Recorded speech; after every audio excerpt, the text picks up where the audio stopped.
ግን የኔ ተቀመጭና ብይ ምንም እኮ እያረፍሽ አይደለም። ባይሆን ከበላሽ በኋላ ወደ ስራሽ ትመለሻለሽ።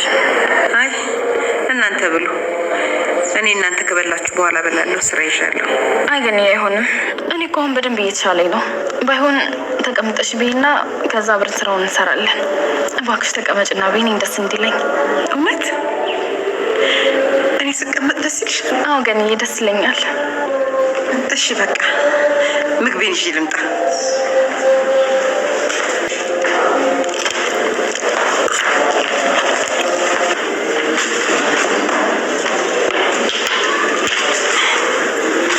ድርሻች ከመጀመሪያው ነው ሰራተኛና ሰሪው አብሮ ቁጭ ብሎ የሚመገቡ። ለምንድን ነው የተናገርሽውና ቦታሽን የምትረሺው? በዛ ላይ መብላትም ካለብሽ እኛ በልተን ጨርሰን ሲተርፈን ነው አይደል? ተነሽ እኮ ነው የምልሽ።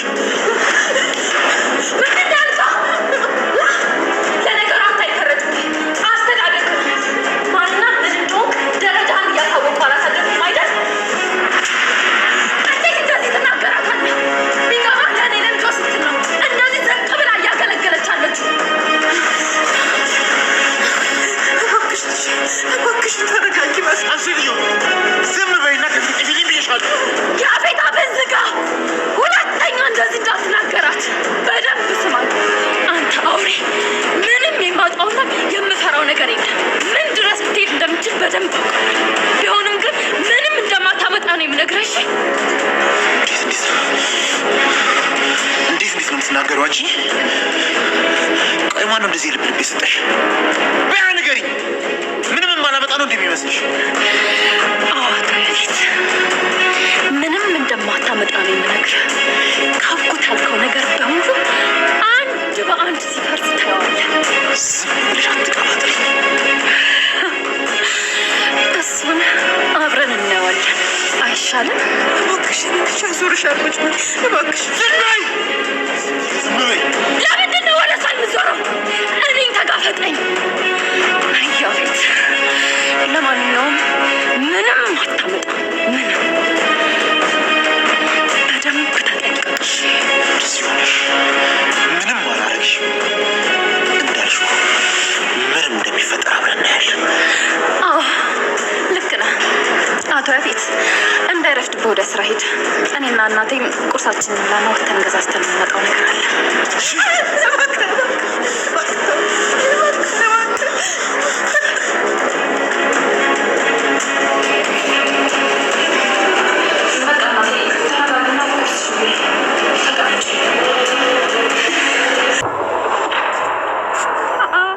እንዴት ነህ?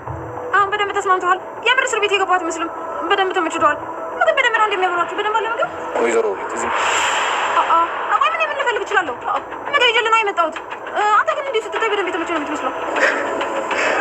አይደል? አንቺ ምግብ ለኔ ሰራሽ እንዴ? ቆይ ሌሊት ማነው ምግብ መስራት አትችልም ያለው እንዴ? እና ደግሞ እዚህ እስር ቤት ምግብ እየበላችሁ እንዳትጠመው ብዬ አስቤ ነው። እኔ እኮ በጣም ለሰው በጣም ነው የማስበው እንጂ ይኸውልህ ደግሞ ምንም እንዳታስብ እሺ።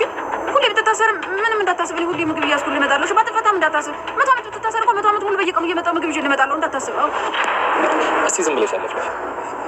ይልቅ አሁን እኔ ምንም አይነት ምግብ አልፈልግም እና ይዘሽ የመጣሽውን ይዘሽ ተመለሽ እና ድጋሚ ይዘሽ እንዳትመጪ። አይ ነው ሲንካት በፊት ነበር ያስጠራሁት። እሷም እንዲህ ነበር ያለችኝ። አንድ አይነት ነገር ነው የተናገራችሁት። ጺም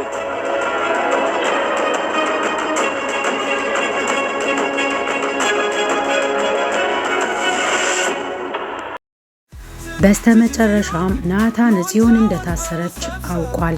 ሉሊት እንግዲህ እንዳየናት ወጥ ሰራው ብላ ልቧ ውልቅ ብሎ የሰራችውንም ይዛ እስር ቤት ልትጠይቃቸው ሄዳ ነበር። በመጀመሪያ ላይ ጽዮንን ነበር ያስጠራችው። ጽዮንም ሰርተሽ ይዘሽ የመጣሽውን መልሰሽ ይዘሽ ሂጂ፣ እኔ አልፈልግም፣ ደግሞ ለእኔ አስበሽ ነው የሰራሽው። ምንድን ነው ሳድርገሽበት ያመጣሽው? ምግቡን መርዝ ነው ወይስ ሌላ ነገር ነው?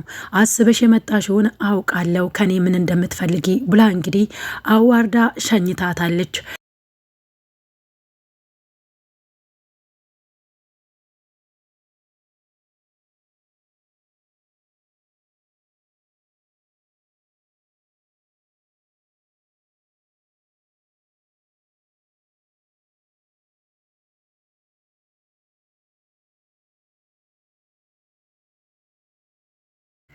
በተቃራኒም ናታንም ጋር ሄዳ ምግብ ሰርቼልህ ይዤ መጥቻለሁ። 1 ዓመት እንኳን ብትታሰር ሁልጊዜ እኔ ምግብ ይዤልህ ነው የምመጣው። እንደኔ እኮ ለሰው የሚያስብ የለም። ስለዚህ ምንም ነገር እንዳትጨነቅ ታሰርኩ ብለህ በማለት እንግዲህ ምግቡን ይዤልህ መጥቻለሁ ስትለው አንቺ ምግቡ ሰርተሽ አላት። ምክንያቱም እስከ ዛሬ ድረስ ወጥ የሚባል ነገር ሰርታ አታውቅም። በሷ ቤት ሰርታ ልቧ ውልቅ ብሏል። ታዲያ ናታንም ተመሳሳይ እንደ ጽዮን የሰራሽውን ምግብ አልፈልግም፣ ይዘሽው ሂጂ፣ ደግሞም ዳግመኛ ልትጠይቅኝ እንዳትመጪ ብለዋታል ማለት ነው። ሉሊትም ለወሬ ስለምትቾክል ካንተ በፊት ጽዮንንም አስጠርቻት ነበር፣ የሚገርም ነገር እሷም እንዳንተው ነበር ያለችኝ ስትለው እሱም በጣም ደንግጧል ማለት ነው። ስለዚህ ናታን የጽዮንን መታሰር ከሉሊት ሊሰማ ነው። ትነግረዋለች ወይስ ይደነግጣል? እስር ቤት ውስጥ ማንም አልነገረውም ብላ ትተዋለች። ሉሊት እንደሆነ ለነገሮች ስለምትቾክል ትነግረዋለች ማለት ነው። ስለዚህ ናታን የእህቱን መታሰር ሰምተዋል ማለት ነው በአሁን ሰዓት ላይ። ነገር ግን ቢንያም እና ቤዛ ደብቀውት ነበር። ዛሬ ላይ ጥያቄ የሚሆንበት ናታን እንዴት እስከ ዛሬ ድረስ አልነገሩኝም? እህቴስ በምን ምክንያት ነው የታሰረችው ማለቱ አይቀርም። ስለዚህ ከሉሊት የሚያጣራ ይሆናል። ሉሊትስ እንደዛ ብላ ስትነግረው የሚያምናት ይመስላችኋል ወይ? ምክንያቱም ሉሊት መልካም ነገር እንደማታስብ ያውቃል። ነገር ግን ለወሬ ስለምትቾክል ያየችውን ነገር ከመናገር ወደ ኋላ እንደማትልም ጠንቅቆ ያውቃል። ሌላኛውና ዋነኛው ነገር እንግዲህ ያፌትና ኤፍራታ ፊት ለፊት ተፋጠዋል። እናቷን ተናግሮባታል። አንቺ እኮ ሰራተኛ ነሽ፣ እንዴት አሰሪና ሰራተኛ ምግብ አንድ ላይ ይበላል፣ ቦታሽን አታውቂም ወይ ብሎ እንግዲህ ልጇ ፊት እናትየውን ለማዋረድ ሲል እንዴት እንደዚህ እናቴን ትናገራታለ? ለእኔ ብላ እዚህ ቤት ገብታ ዝቅ ብላ ስለሰራች ነው ወይ? በእናቴ ቀልድ አላውቅም በማለት እንግዲህ ናታን ላይ ውሃ ደፍታለች። በዛ ላይም ደግሞ ማስጠንቀቂያም ሰጥተዋለች። የሴት ጀግና ማለት እንግዲህ ኤፍራታ ናት። በእናቷ የማትደራደር እንዲሁም ደግሞ ለባለቤቷ ናታን ብላ ብዙ መስዋዕት እዛ ቤት ውስጥ እንደከፈለች እያየነው ያለ ነው። ታዲያ አቶ ያፌት የምታመጪውን አያለው በአሁን ሰዓት ላይ ታመሻል፣ ምንም አላደርግሽም እንደዚህ ሆነሽ፣ ነገር ግን ቀንሽን ጠብቂ ብሏታል። እሷም በተቃራኒው ምንም ነገር አታመጣም፣ ያስኩ የምትለውን ነገር እያንዳንዱን አሳጣሃለሁ፣ እሱን ደግሞ የምታየው ይሆናል፣ አብረን የምናየው ይሆናል ተባብለው እንግዲህ እሱም ወደ ስራ ሳይረፍድብህ ሄድ በማለት አበሳይተዋለች። አቶ ያፌትም መጨረሻ ላይ በጣም ተበሳጭቶ ስለነበር እጅ አንስቶባታል ኤፍራታን። ነገር ግን አልመታትም፣ ገኒ እንዳይመታት አድርገዋለች። ታዲያ ገኒ በጣም ደስ ብሏታል። ኤፍራታ ለመጀመሪያ ጊዜ እናቴ ብላ ጠርታታለች። እናም ደግሞ እናቴን በዚህ ልክ እንድትናገራት አልፈልግም ስትለው ለያፌት ገኒም በጣም እንስፍስፍ ስትል ነበረ። ልጄ እናቴ ማለት ጀመረች እንዴ ብላ ኤፍራታንም ስትጠይቃት አይ እንደዛ አልኩ እንዴ መስሎች ነው የሚሆነው፣ እንደዛ አላልኩም በማለት እንግዲህ ነገሮችን ለመቀየስ ሞክራ ነበረ።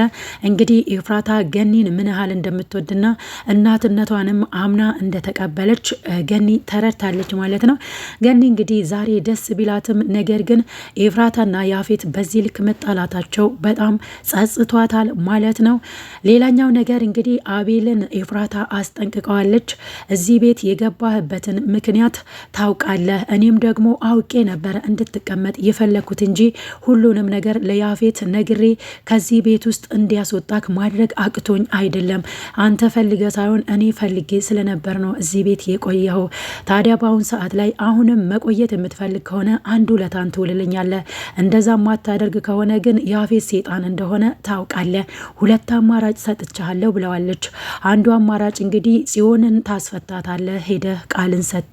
ሁለተኛ ላይ ደግሞ አይ የምትል ከሆነ ሁሉንም ነገር ለያፌት ነግሬ ያፌት መንቅሮ ከዚህ ቤት ከእናት ጋር እንዲያስወጣ እፈልጋለሁኝ ብለዋለች።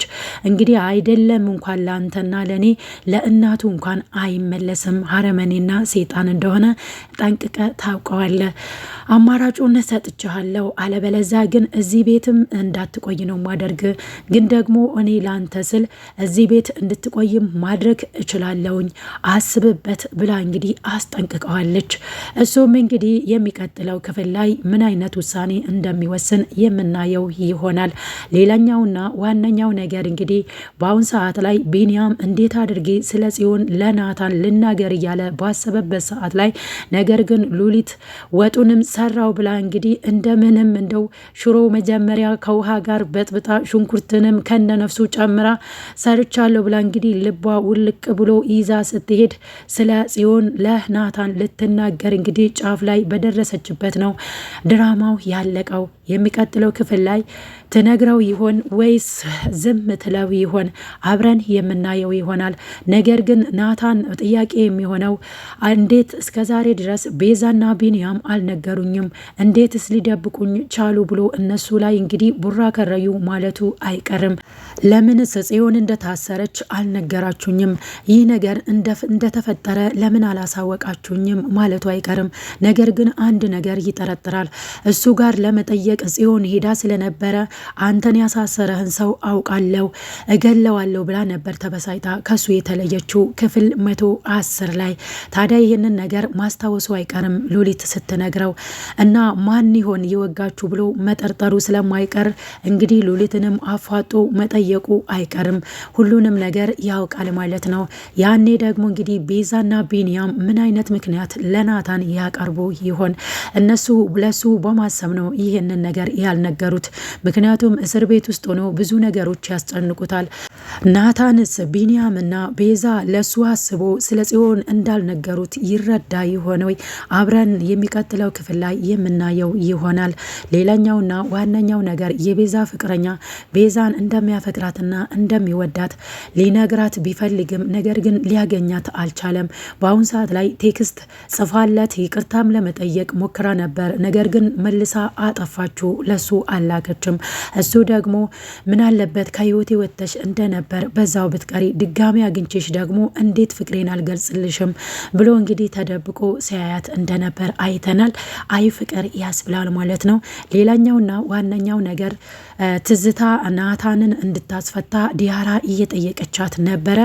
እንግዲህ ትዝታ ደግሞ ከዲያራ ለምንድን ነው ከኔ የራቀችው የሚለውን ነገር ለማጣራት ዲያራን ስትጠይቃት እንደነበር አይተናል። እንግዲህ ዲያራም ሁሉንም ነገር አፍርጣ ነግራታለች። ነገር ግን እንዴት ወንድምሽ እንደዛ ሲል ሰምተሽ እኔን በዚህ ልክ ትገምችኛለሽ የሚለው ነገር አናዷታል። ስላወቀችባትም ደንግጣለች። እኔ እንደዛ አላደርግም ብላታል እንግዲህ። እናም ደግሞ ዲያራ ናቱን አስፈችልኝ፣ ይቅርታ አድርግልኝ እንደዚህ አድርጌ ስላሰብኩሽ ብላ እንግዲህ ያው ነገሮችን በረድ አድርጋ ናታን እንዲፈታ እናቷን እየተማጸነች እንደሆነ አይተናል። ናታንንስ ማን ይሆን ከእስር ቤት የሚያስፈታው? የሚቀጥለው ክፍል ላይ የምናየው ይሆናል። ውድና የተከበራችሁ የቻናሌ ቤተሰቦች ለዛሬ ያዘጋጀውላችሁ ቪዲዮ ይህንን ይመስላል። ከሐረግ ድራማስ ምን ተረዳችሁ? እናቴ ብላ ስትጠራት ገኒ በጣም ደስ ብሏት ነበር። በሌላ በኩል ደግሞ ዳግም እንዴት እንደዚህ ታደርጋለች እናቴ፣ እኔ ሳልናፍቃትም ወይ ልጇ አይደለውም ወይ የሚለው ነገር ጥያቄ ሆኖበታል። ቢኒያምም አይዞክ ትመጣለች፣ ነገር ግን እሷን አሟት ስለነበር እሷን ለመንከባከብ ነው እዛ የገባችው እንጂ ለሌላ ነገር አይደለም። አንተን ጣልታክ አይደለም፣ ለረጅም ጊዜ ብቻ ከሆነክም ስለነበር ብቸኝነትህን ለምደሃል ብላ አስባ ነው እንጂ አንተና ኤፍራታን በልዩነት አይን አይታ አይደለም ብሎ እንግዲህ ለማስረዳት ሞክሮ ነበረ። እንግዲህ የጽዮንን መታሰርም ዳግምም በፊት ስላልሰማ አሁን ሲሰማ በጣም ደንግጦም ነበረ። ያቺ ልጅም እንደዛ ስትለኝ የነበረው እውነታን ነው እንዴ እያለ ነበረ። ጽዮንና ዳግም ተነጋግሮ ሊሰሩ ያሰቡት ነገር በአሁን ሰዓት ላይ አልተሳካላቸውም። ምክንያቱም ዳግም ለልጅቷ ሲደውልላት እኔ በአሁን ሰዓት ላይ ከናንተ ጋር መስራት አልፈልግም፣ ጽዮን ሰው ወግታ ወንጀለኛ ሆናለች፣ እኔ ደግሞ የወንጀለኛ ተባባሪ አልሆንም ብላ ዳግምን ስልክ ዘግታበት ስለነበር አሁን ላይ ግን ቢኒያም ጽዮን ታስራለች፣ ምን ማድረግ እንዳለብኝና እንዴት ለናታን እንደምነግር ግራ ገባኝ ብሎ ሲያወያየው እሱም ደንግጦ ለካ ልጅቷ እውነታ ልትሆን ነው እንዴ በማለት ነበረ ማለት ነው። ለዛሬ ያዘጋጀውላችሁ ቪዲዮ ይሄንን ይመስላል። በሌላ በቀጣይ ቪዲዮ እስክንገናኝ ድረስ ቸር ሰንብቱ ቤተሰብ።